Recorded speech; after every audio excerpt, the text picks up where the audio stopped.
you doing? See? Jelly beans? Riddle me this. What movie stars James Marsden, a CGI sidekick, and contains a crazy adventure throwing old Mr. Marsden into a world he never even knew existed? That's right. Today we are looking at Hop. Oh, wait. Sonic 2's coming out soon. We should probably look at the Sonic movie instead. Ooh, look what came out of my egg sack.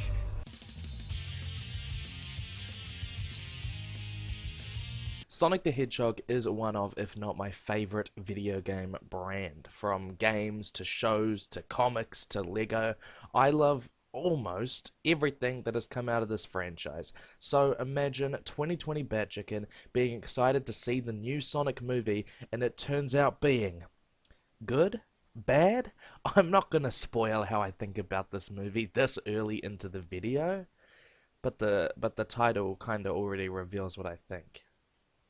Shit. The movie starts off on Sonic's planet, making Sonic an alien in this continuity, which is kind of odd. They could have just made him like from a different world or dimension, but they chose to do planet, which I guess makes sense. I mean, he did look like an alien in that original trailer. Sonic's planet looks fantastic though. It is such a great opener to this movie and shows that Paramount cares for the source material. Something semi-rare in these video game movie adaptations. Now, Sonic lives on this planet with Longclaw the Owl, Sonic's guardian, but we don't get to learn too much about her because they are attacked by echidnas and Longclaw dies. But she gives Sonic some rings that can open portals to other planets so that he is able to escape. It's not all too bad, I guess. And now that Sonic is on Earth, our main story can begin. We jump 10 years into the future and Sonic has been living in a cave in the small town of Green Hills, Montana. It's here that we're introduced to the human characters. Tom, or as Sonic refers to him, the Donut Lord, who is the town's sheriff and is contemplating whether or not to take a job offer in San Fran, and his wife Maddie, the pretzel lady, who is a veterinarian. Now, Sonic loves to watch this couple from afar and pretend to be part of their family since he's so lonely. A little creepy, but oh well. So one night Sonic's playing baseball with himself and he runs a bit too fast, causing an electromagnetic pulse that causes a huge power outage. And to look into this, the government send Dr. Robotnik, played by Jim Carrey, and he is just fantastic in this role. I love everything about him in this, and as a bonus, for the most part, he is genuinely funny. This movie isn't entirely riddled with jokes aimed at kids, it's just full of normal jokes for all ages, and funny moments that everyone can enjoy. I think this is the first movie in years that I've laughed at a fart joke, which I'll get to that later. Now, to escape Robotnik, Sonic runs to Tom's shed where he's about to throw a ring and travel to the Mushroom World until Tom comes in, tases him, and Sonic sends the bag of rings on accident to the Transamerica Pyramid thanks to the image on Tom's shirt. Now that Sonic needs to go get his rings, Tom, as a sheriff and as the reason for this situation, wants to help, and now that Robotnik is on their trail, this movie can get into the meat of it all and become a road trip buddy film, complete with wacky stops along the way and fighting Robotnik some more. I like the road trip thing this movie goes for because the chemistry between Sonic and Tom is great. I love how Sonic is portrayed and how he interacts with other people. I just love everything Sonic does in this movie. I think they handled him perfectly. Now, remember the fart joke I mentioned earlier? Yeah, it happens during the road trip part. Let me break it down for you. Welcome to Explaining a Fart Joke with Batchicken. Now, in this scene, Sonic farts. Tom turns to him and says, "Oof, what did you eat?"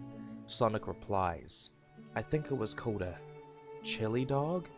Tom, using his on-the-spot, perfect timing, comedic brain, says, "You might want to check your fur on that one," implying that Sonic may have shit all over himself.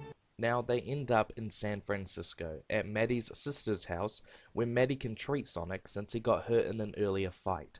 It's here where Maddie's sister Rachel and her daughter Jojo live. The sister Rachel is great, fantastic character, super funny, always trying to get Maddie to divorce Tom, you know, classic Rachel.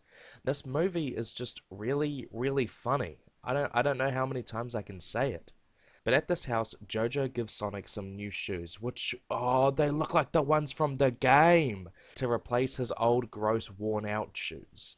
The shoes look nice. I like how there is sentimental value behind the shoes instead of Sonic just having them all along. It's a nice touch to his story. Shortly after this, they make it to the top of the pyramid where they find the rings but are confronted by Dr. Robotnik, who threatens to kill Tom and Maddie. So, what does Sonic do? He pushes them off of the fucking building and kills them himself, is what the movie wants you to think. But he just grabs his ring and ring holes them back to Green Hills. What follows this is the classic end fight of the movie, which involves a lot of running and ring holing and fighting.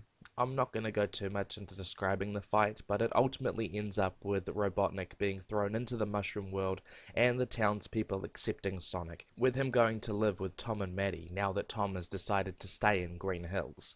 We quickly cut back for a last look at Robotnik, who, now bald and holding on to a Sonic quill, vows that he will be back. I really like this oh my god, post-credit scene. So the post-credit scene is just Tails showing up to tease the next movie, and let me tell you, when I saw that in cinemas, I was so hyped to be getting another character I love show up in this movie, even if it's for a split second, and then so that they can tease a sequel. I was over the moon.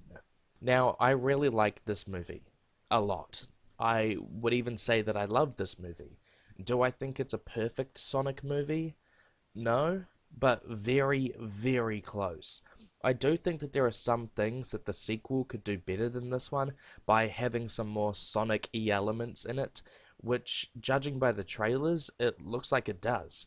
So yeah, my only complaint for this movie would be that it's very, very bare bones when it comes to being a Sonic movie, but I think that works best. I feel like the movie would be overcrowded if they threw Tails and Knuckles and big, bald, goofy Eggman into this movie instead of keeping it for a sequel, which luckily they did, but then that leaves this movie feeling less like Sonic the movie and more like a prologue to the real Sonic movie. I definitely think that we are almost out of the video game movie equals bad trend that has been going on since, well, forever, because I think the last few video game movies have been pretty good, with a couple okay ones thrown in, none that I would personally call a bad movie.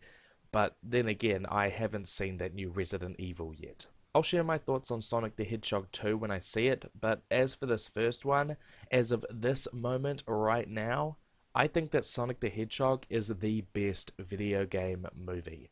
I give it a 9 out of 10, better than Detective Pikachu.